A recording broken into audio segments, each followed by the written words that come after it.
This is the Realty Classroom Podcast, episode number 116. 4 keys to negotiating in a hot market. Are you a real estate agent with an entrepreneurial spirit who wants to turn your job into a business without sacrificing your lifestyle, but you just can't seem to find the right plan or any plan to help you get there? Well, then, hey, you're definitely in the right place. I'm Danny Griffin, the founder of the Realty Classroom and the host of this podcast. Now, to help you get started in a better direction, or the right direction if you're new, I've created a free jumpstart course for you over at freeagentgift.com. And what I mean by better direction is strategic direction. You cannot sustain in this business or any small business without strategies in place and a plan that is executable. That'll get you started, okay? All right, 4 keys to negotiating in a hot market. Why is this topic hot for me right now? In one of my primary marketplaces, Cape Cod, Massachusetts, we have gone since the recession from clunking along to white hot. The pandemic, COVID-19, has absolutely changed the way people look at their lives. They want to get out of the city or have a bug-out place to go to when things go sideways in crowded areas. And they've come to the Cape looking at these interest rates that are astronomically low. I mean, they're barely covering the inflation rate. Let's put it that way. It's hard to resist. It's just like a perfect storm for this marketplace. So it has rendered something so hot that I haven't seen since really the early 2000s as things were increasing here. And it was one of the fastest growing counties in the country. Haven't seen it that long. Be careful what you wish for. Back then, I wish it wasn't that hot because the crash and subsequent recovery was long. But let's go through these keys since this is absolutely exactly what I'm living, not just teaching. And by the way, I have a lot of mastermind members who are used to this, and this is the way that they have to deal with it all the time. And right up the street, an hour and 15 minutes away in downtown Boston, we're used to it there. There are hot markets, and they have been, because the last, good solid 10 years or so, during the recession, post the recession, interest rates have been unbelievably low. And that has buoyed real estate. So as real estate agents, we've been blessed. But how do you deal with this? Let's get tactical. Key number 1, make sure you connect the buyer, especially, because I want to talk about a buyer here. I'm going to take it from the buyer's perspective. Make sure you connect the buyer to the real reason that they're buying. You see, a lot of the work that I've done with my mastermind group lately is being strategic about marketing. And when you get strategic about marketing, which the only purpose of marketing, as far as I'm concerned, is find people that can help you grow your business, also known as clients and customers and whatever you want to call them. But the point is, we have to go out and first be strategic about that marketing. You can't say to yourself, "Would I do business with anybody who was looking to buy or sell?" As you go along in your business career, you won't feel the same way. So the best advice I can give you, start off the right way so you don't make the mistakes that I made, because that's what I said. Is there a heartbeat? I'll go sell them a property. I'll help them find one. Well, the next thing that you know, you're taking on buyers who really don't have a real reason to sell. So now in my ideal profile for my ideal buyer, I am actually looking, the first thing I'm looking for. It's not man, woman, from this area, from that area, from this socioeconomic background. It is this somebody with a real reason to buy? Because to go through this process in a hot market, hey, look at sellers in the catbird seat in a hot market, right? For the first time in a long time, I'm sitting, actually, this was a COVID thing, but I'm sitting in a line waiting to get into an open house. Gosh, I hadn't even seen that many people at an open house for over maybe 13 years, 14 years, let alone having to wait in line, knowing that there'd be multiple offers, having to write an offer for my client with an escalation clause. It was all foreign to us in this marketplace, okay? But my buyers had a real reason to buy. And this is an interesting case here that I'm going to backdrop against this. This is a past client who originally, when she came down here, I met her in the field showing her one of my listings. And so, or maybe I met her online originally. And so we had a lot of good back and forth. And I went out and showed her the first property. And at the first property, I said, stop. what are you trying to do here? What are you trying to accomplish? What parts of the Cape do you know? Don't you know? What are you even doing down here? And immediately they began to lean in and see that I was asking them some strategic questions. So they knew it was professional. And I said, so why are we standing here? Let's go look at those things that you just described. But I want to make sure you really have a reason. Absolutely. I've always wanted a Cape house. We have family that comes down on a regular basis. My husband grew up in this, area in the summers. It really means something to me. And I could tell she was a decision maker. And at first she was sort of dragging him along. So they bought something. And looking back over time now, she had a real reason to buy. And his was just, meh. So knowing that, this time around, when they first came back down to the Cape, after we sold that one, she did well on it. It was great. But they ended up using it more as a rental than they thought they were going to use it. And so there were things in there, I'm like, this was just an okay reason. And it was a little discombobulated between husband and wife. Let's try to get this one a little bit better off. So when we went out for this first round and I saw them again, I said, okay, tell me why we're doing this one. Is it for the same reason? No. Things had changed. She had actually just lost her father, and her mother was with her on the trip, and it had gotten more real. There was a bigger reason to do this time. Life is passing, and now she could see her mother getting older and wanting to be with her more in a place that they all felt good about. Very different this time. And the emotional attachment to that reason was very strong, and I could feel it. I get the chills actually talking about it. I just love working with people when I'm really clear on the vibe. This is the greatest high you can get in serving in this business, is when you see that this house is not just about a home for them. This is about the rest of their life possibly, or at least a big important chunk of it. And you just get attached to it. And I almost get that sort of that big brotherish way about me with all of them, men, women, whatever, where I really, feel protective without getting in the way. I need to listen. I need to hear what they want. But once I hear what they want, I want to fight for it. I want to get it. So it was a little disappointing in the multiple offer situation that we lost, but it was a good exercise. And I thought it was a little rushed, right? It was a little rushed. We're looking for this. Let's slow this down a little bit. And, the blessing is we have to think about this, but they have a real reason to buy, and they're so connected to it. They live about an hour and 25 minutes away. They're coming right back down here this weekend, and off we go. That's a real reason. So connecting your buyer is key number one to the real reason that they're actually about to go through this. By the way, a couple tricks of the trade that we've learned in our mastermind would be that when you're on the phone, let's presume it's somebody new. It's okay to ask them, look, happy to help. But before we get started, what's the reason for buying? Do you have a big reason to buy? And shut up and listen and let them answer, because typically what will happen is they will read their mind aloud and they'll give you some of their timing and they'll give you some of their obstacles. So you have enough to deal with where you can offer guidance that relates to what's important to them, not you telling them what to do, but to listen. This is the why. So why is such a big key. Sorry to spend so much time on it as the first point, but I think it's everything. It charts the course either directly to where you want to go or sets you up for some big time challenges and oftentimes failures. A lot of time can be wasted running around with a buyer in a hot market only to lose and lose and lose because they really can't step up. They won't step up. They're afraid, whatever it is. That's because they didn't have a big enough why to begin with. So there goes all that time, your money. Next. Key number 2, simple one. Have the buyer's pre-approval or proof of funds, if they're paying cash letter, ready and available. For 2 reasons. And again, I understand logistically that this doesn't always work out perfectly. I understand that. I understand that sometime the very first time these days in the digital age that you're going to meet somebody is at the first house.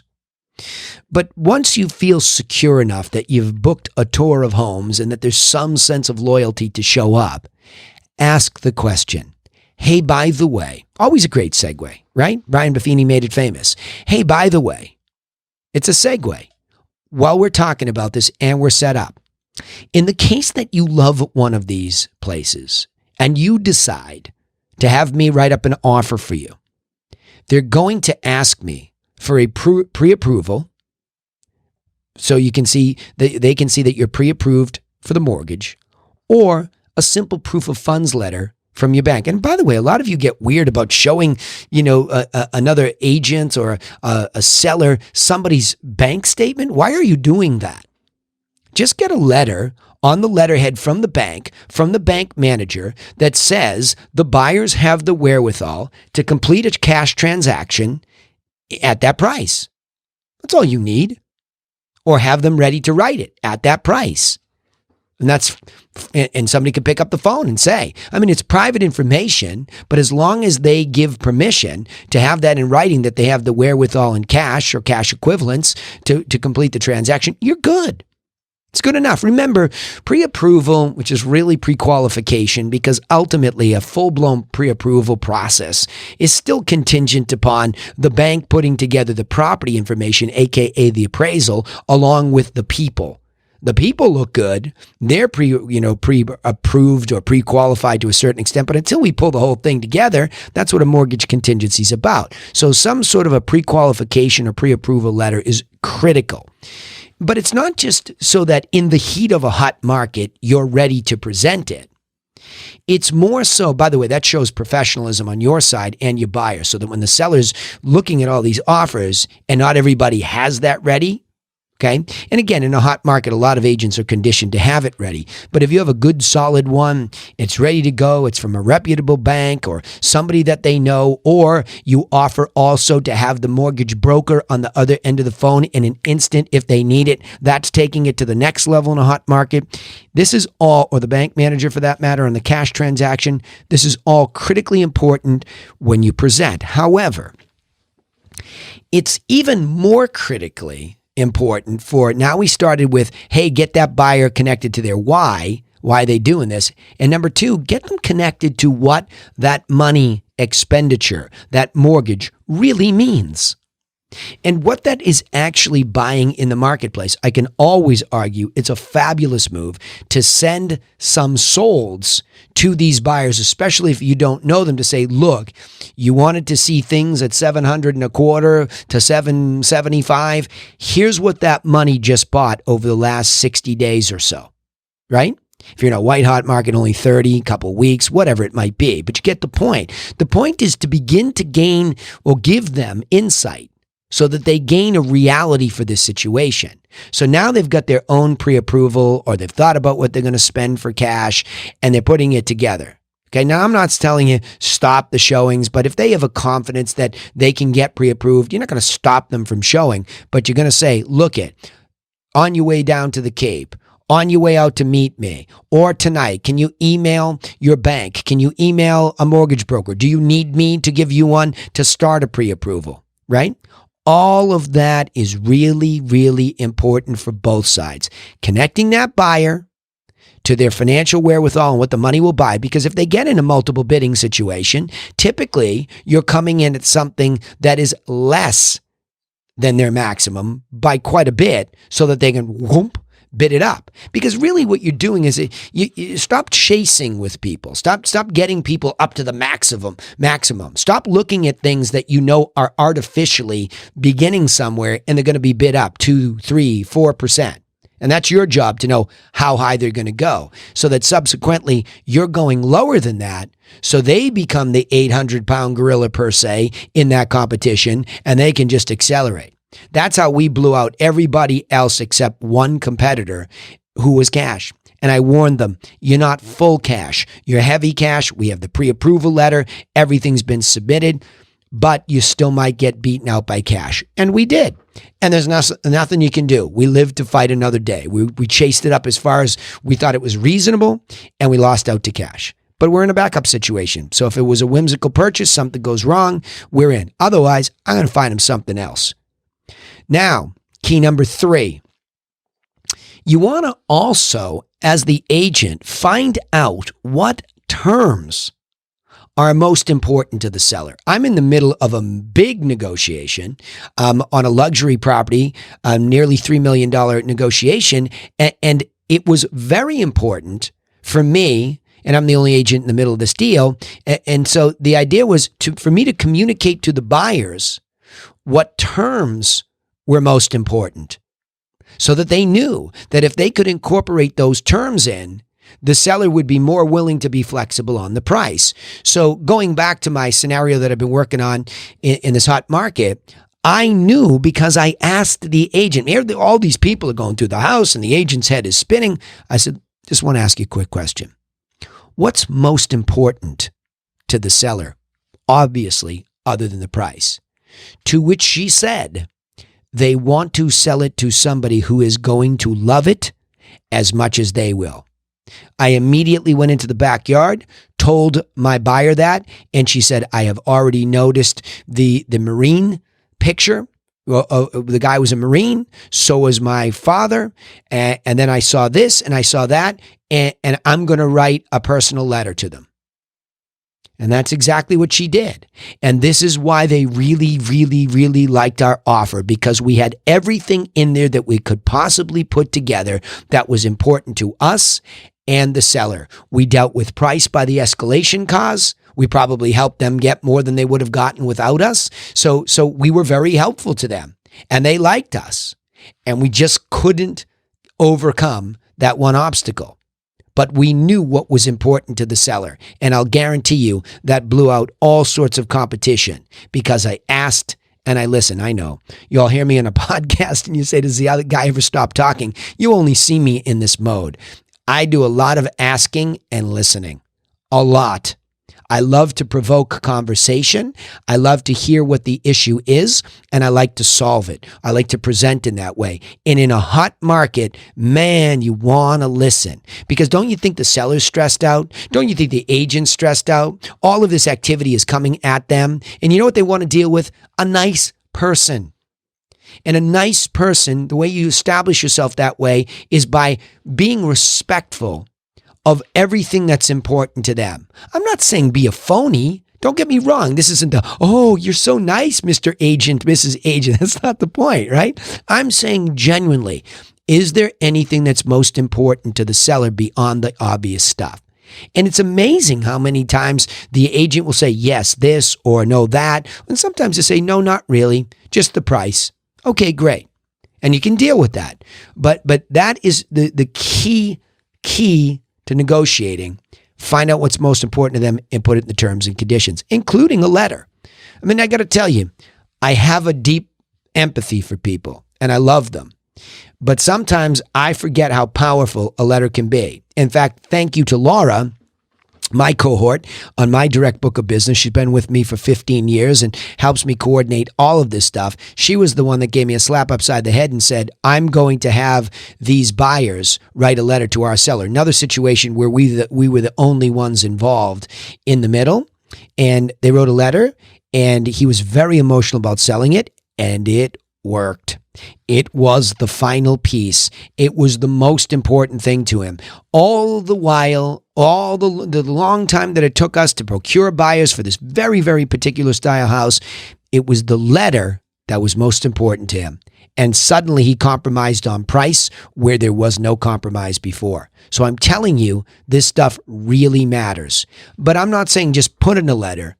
It has to be heartfelt. But it's not just that, it's everything. So ask as the agent. Trait number 4, get as much guidance, from the listing agent as possible. So it kind of goes hand in hand with number 3. But it's really, especially during that negotiation, don't be afraid to keep asking, hey, how we looking? Can you tell me anything else? Can you nudge me a certain way? When you got, I'm talking after this first round of stuff, it's sitting there. I get aggressive. I'm not going to sit still. I'm not going to be the problem. So that 4th trait is kind of intermingled with number 3, where you keep asking them for guidance during the process. Hey, look, I want to submit this. I mean, are there a lot in? Is there anything I need to do to tighten this up? Did you notice anything that wasn't right about it? What should I do? Because they're the ones that now are completely in control of the whole thing. It's in their hands, right? And so they're going to guide you through the process. And sometimes for those of you that own your own company, can do some things that are creative. Okay. You can give back some commission, some incentive. I'm not saying underhandedly. I'm just saying, hey, would it help if I dropped my commission and gave it back to the seller? Something like that, maybe any kind of gesture, but you're looking for guidance. Again, if it doesn't involve integrity, get out of here. I'm not interested in you. I'm talking above board, but aggressive. And I own my own company, so I can do that in an instant. And I have told my agents, if there's anything that we can do to make this deal happen, do it. Because we are here to serve the buyers, and we will live to get a longer dollar another day, right? And they will appreciate that. And perhaps you're just giving it back to your buyer. So look, I want you to go up, but I'm going to give you a rebate. I mean, there are companies out there that make their whole living off that. I don't love that. It's the discount mentality of giving yourself away. And this is very expensive service to give. Having said that, let me let that go before I chew on that for a long time. You need to be thinking and creative once this is done. And you have to kind of figure out where you're at. They're not going to tell you, because they can't, to compromise the seller unless the seller gives them permission to be more transparent. But keep that conversation going the best that you can and ask the agent for guidance. So one, ask what's most important to the seller, incorporate it. And then, the second beat, and these are 3 and 4, by the way, the 4 keys. But the 4th key, ask for the guidance of the listing agent. Now I got a bonus section for you, the bonus key. Prepare the buyer for victory so that they don't have this, oh my gosh, I won, did I overpay moment, and or defeat. You didn't get it.